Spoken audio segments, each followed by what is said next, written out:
if we could consider each other a neighbor, friend, sister, or brother, it could be a wonderful, wonderful world. It could be a wonderful world. Oh, oh. It could be a wonderful world.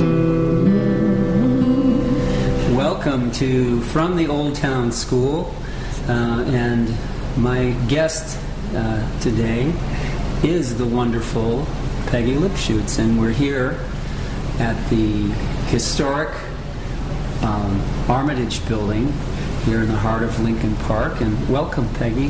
Thank you. It's really good to be with you and to sit under one of the trademarks of the Old Town School, the beautiful portraits of Big Bill Broonzy and Pete Seeger and Woody Guthrie that they've been hanging in this building since 1970. All right. Yeah. Mm-hmm. Well, and, how did you come to paint these portraits? Well, Win Strachey, who founded the school, when it was moving from its very first place over on North Avenue to here, he brought this creation and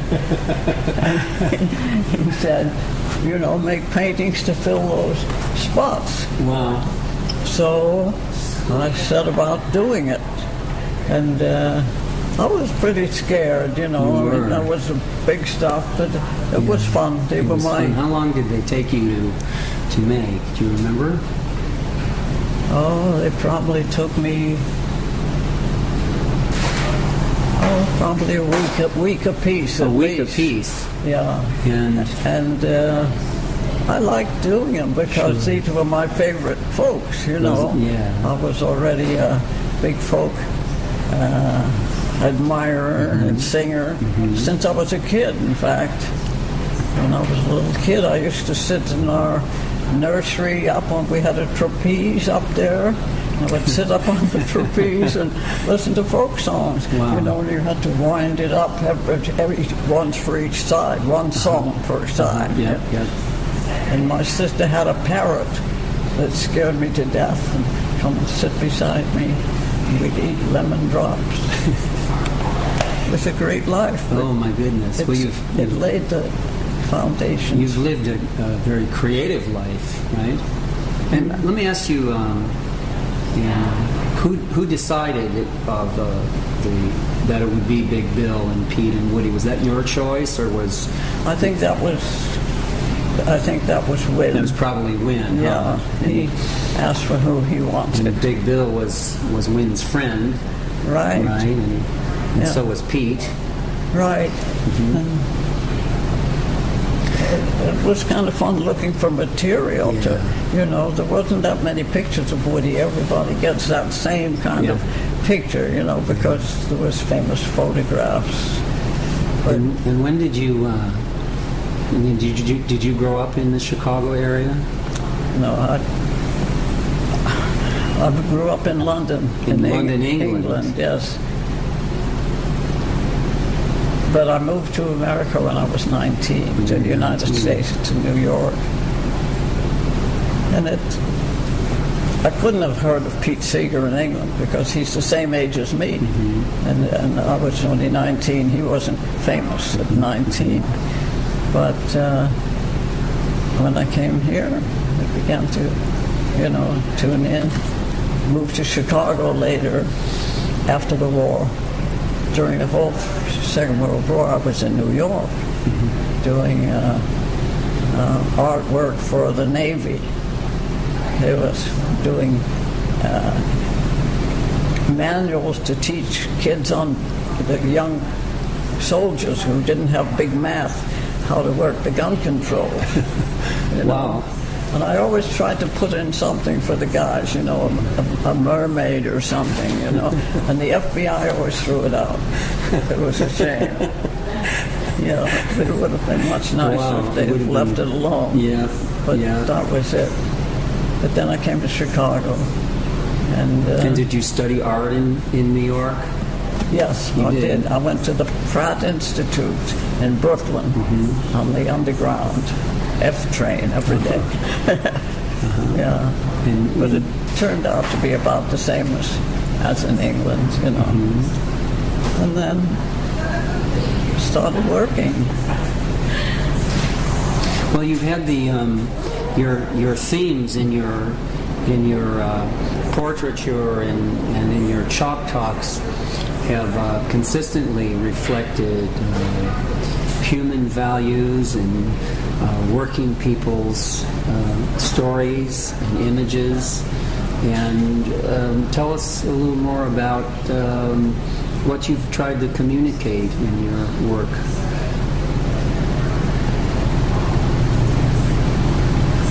Well, the idea is that it should be beautiful, and it should be exciting, and but it should contain a lot of good information that's true.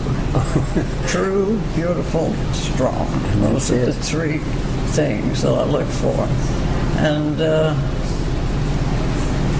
at first, when I came here, I started working for some of the unions.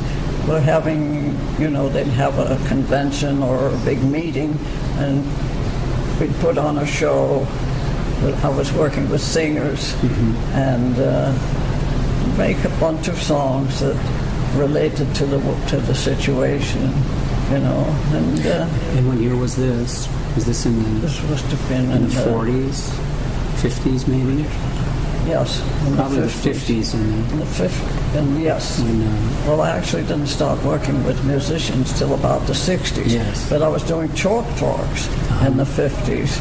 In fact, the first one I ever did was in 1948. It's chalk talk. You have to tell us what a chalk talk is.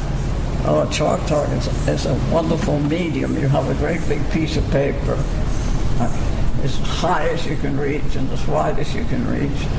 And you talk and you draw. And you say, here's Truman. Doesn't look much like him, but he doesn't look like much anyway. You put a hat on, and you fool around. And it's while you're telling a story or talking, commenting on an issue of the day, right. While you're creating an image, right? A chalk drawing, cartoons. You can do anything, You say, Prime Minister so-and-so is in bed with the guy from France, and you draw a bed, you put the tablecloth underneath, and you horse, in other words, you can have a lot of fun with making the news of the day, or whatever it is. Almost like an editorial cartoon in a way. Yes, and in 1948, Henry Wallace was trying to make a third party. Right. And when Truman and Dewey, I guess, were running. And his whole idea was we shouldn't have the whole Cold War. We should, we had been friends during the Second World War. Why not now with the Soviet Union? Anyway, so I made a chalk. Somebody asked me if I could do a chalk talk. I said, no, I can't talk, but I can draw. So they got somebody else to do the talking. Well, of course, that person didn't show up. So I did both, and it turned out that you had to do them together. Yes. Because the timing and the fun is just beautiful timing and adding things. Anyway, so that became one of your medium of art, was the chalk talk, almost like a political commentary in a way.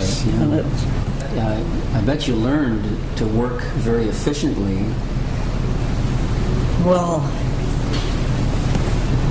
you make it look very spontaneous, but in fact it's no more spontaneous than playing Mozart. You figure out, you research what you want to talk about, and how could you make a point with this, what could you draw, how could you find the words that would make it work, and then you go to town and do it. That's amazing. And then your chalk talks evolved into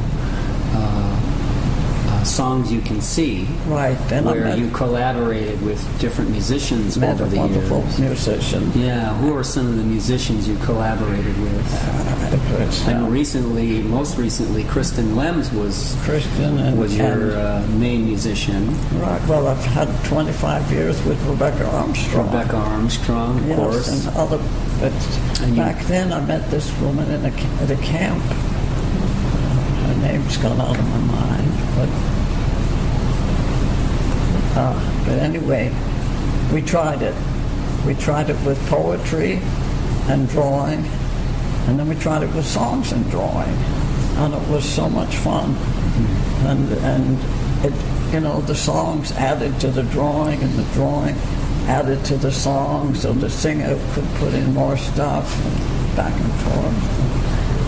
And it was great. And, we began doing it for unions, and then we said, why not make some money? So we started doing it for schools, which made very little money, but at least it was something. It was work, right. Well, and musicians mostly make their money after 9 at night. Mm-hmm. And here we were able to make $100 before lunch, which was very morning. Yeah, we would go to. You had to get up. You had to be all set to go at 8:30 or 9 o'clock when the assembly of kids. You've done that. Sure. A lot of them. Mm-hmm. Yes. And you did Songs You Can See. Did you ever work with Win Strachey on Songs You Can See? Yes, I did. You did? Oh, yes.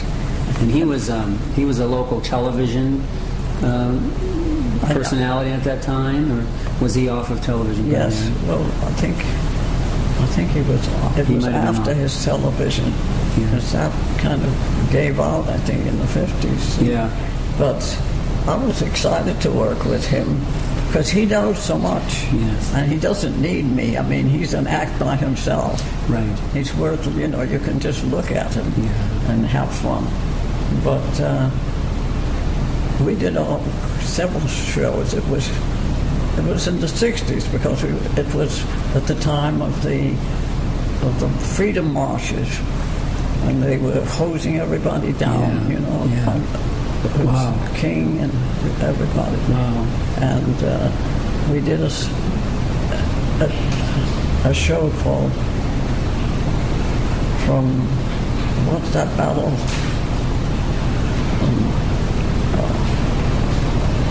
From something or other to Birmingham. It was one of the Civil War battles. Yes. Beginning with B. Yeah, we'll get it. Yeah. From Bull Run, was it? Yes. Bull Run to Birmingham. That was it. Bull Run to Birmingham. Right. I think we had songs of the Civil War, and we had songs of the present, and it's not too much in between, but other things relating to freedom. Mm-hmm. And Wynn just knew so much, He knew everything. If you ask him, what Lincoln had for breakfast, he was a real historian. He was. But now. Wow. He was wonderful, and he had all these stories and little things to put in. And he also did his kids' things, Abby Yo-Yo, and all of that. And you one time, you told me this story one time where you worked with Pete Seeger. You did a chalk Songs You Can See with Pete Seeger at the Auditorium Theater. Oh, yeah. Do you remember that? Yes, I did. And there was, you told another story about there was a little old gal, was it Florence Reese? Florence Reese was there. Could you remember that story? Yes. And she sang Which Side Are You On? It's her song, right. And she was about 90 years old. Wow. And Pete crept up behind her to kind of support her if she needed it. He didn't have to do a sound. Yeah. She knew the whole thing, all the verses, and she was terrific. She was terrific. Can you imagine Florence Reese, an elderly woman, singing unaccompanied in that beautiful 4,000-seat hall? Right. And I bet it was packed that day, too. Uh-huh. And so you got to know Pete Seeger, and I'm looking up at your portrait of Pete, and I just love how on all three portraits, how there's a continuity across them, like the line of the horizon is equal. But what I love is how everybody's hands are in motion. You've drawn musicians' hands, but no two of them look alike. There's Woody's picking hand on the thumb string, and Big Bill's going way up the neck there, isn't he? Yeah. And look at Pete's hands. Are hands hard to? Are they hard to draw? Yes, to me they are. What makes them so hard? Well, first of all, there's so many joints in them. Well, think about it now. Yeah. And,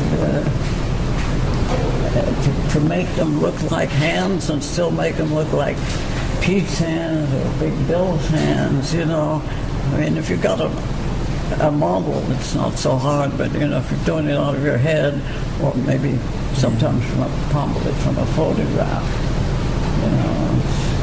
you just want it to be right. Well, they're beautiful, and they're an enduring symbol of... I was braver then than I am now. Well, I don't know. Really. I like the fact that there's a lot of line work in there. It's not just color. You can paint, especially with Pete, things are... you can enjoy the line, the long, skinny arms. And, So how long have you been working in visual arts? Since I was a kid, about 85 years. About 85 years, wow. And why do you think people make art? Because they want to see things a certain way. Oh. I think you have a feeling about something, and it can look a million ways. But like if I was going to paint a picture of you, it wouldn't come out like a photograph. Mm-hmm. It would show that beautiful warmth of the way you sing, or I try to make it do that, Mm-hmm. I guess everybody has their own reasons, but it's also very enjoyable. It's like a puzzle, Each time you put down a brush stroke, you say, "Now, is that right? Or should it be different?" If you're that kind of an artist, there's endless little decisions you're making all the time. And it just is it fills your mind. It's very absorbing. So you forget all the troubles you got if you happen to have a few. And And you have, we were talking at lunch, and you were telling us about your latest portrait. Oh, Joe Hill. Joe Hill, right. Who was Joe Hill? Well, Joe Hill, he was an organizer in the West, in Utah, organizing the copper miners in the end of the 1800s. And when they had the IWW, the Wobblies, International Workers of the World, the idea was it was at the time when the AFL was just beginning to organize, but only professionals. This was for everybody, the wandering workers who were looking for work, in mines and different places. And so this was the IWW, and Joe Hill was organizing for them. And Joe Hill was also a musician, and he was a wonderful songwriter. A fabulous songwriter. Yeah. He was a real artist, Joe. Yes, and he was. He wrote a lot of songs which people now, nobody knows who Joe Hill is, but if you tell them, you'll get pie in the sky when you die. They've heard of that.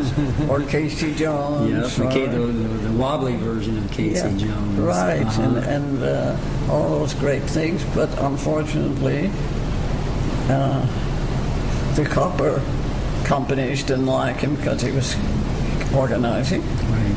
So they framed him on a murder charge. Now, Joe was innocent of the murder, but he didn't defend himself, because on the very night that the murder was done, he was with a woman that he didn't want to be public about. I see. So to protect this woman, he had no alibi, you know. So he was pronounced guilty and shot. They executed him. They executed him, and then he didn't want his body to be buried in Utah. He said, "Get me out of here," you know. Yeah. And they sent him to Chicago. They had a huge funeral. And that was around thousands and thousands of people It was turned around out. 1915, wasn't it? Yes, I think it was like just before the war. And it was before the days of recording technology. Right. So all of Joe's songs just lived in people's memories and in the That's Little right. Red Songbook. And we still know some of them, don't we? Right. Yeah. And he wrote a lot. He wrote a lot of letters. There's a lot of material about him. Yeah. He was a very, a very conscious artist. A really wonderful person. Well, I can't wait to see your painting. Well, I hope when you like it. I know I will. I had a lot of fun painting and chatting with him as we went. Well, we're so happy, Peggy, that you were able to come by for a little visit today and tell us some more about your paintings and about your life in art. And I think we should sing a little song together. Should we sing that one we started with? Okay. And we're going to invite our friend to join us. Yes. Peg Browning is going to come join us. And while she's getting up here, I'd like to tell you that this segment of From the Old Town School was produced for WLUW. 88.7 FM in Chicago, produced by Dan Kugler with assistance today from Peg Browning and also technical assistance from our friend Jason McGinnis. And so let's see if we can sing this together, the three of us. Okay. If we could consider each other a neighbor, friend, sister, or brother, it could be a wonderful, wonderful world. It could be a wonderful world. Oh, yes. It could be a wonderful world. You take the verse, Peggy. If each little kid had enough milk each day, if each working man had enough time to play, if each homely soul had a good place to stay, it could be a wonderful world. Oh yes, it could be a wonderful world. Let's sing the chorus. If we could consider each other a neighbor, friend, sister, or brother, it could be a wonderful, wonderful world. It could be a wonderful world. Oh, yes. It could be a wonderful world. Let's sing the next verse together. Ready? If there were no poor and the rich were content, if strangers were welcome wherever they went, if each of us knew what humanity meant, it could be a wonderful world. Oh yes, it could be a wonderful world. One more chorus. If we could consider each other a neighbor, friend, sister, or brother, it could be a wonderful, wonderful world. It could be a wonderful world. Oh, yes. It could be a wonderful world. Thank you, Peggy. Well.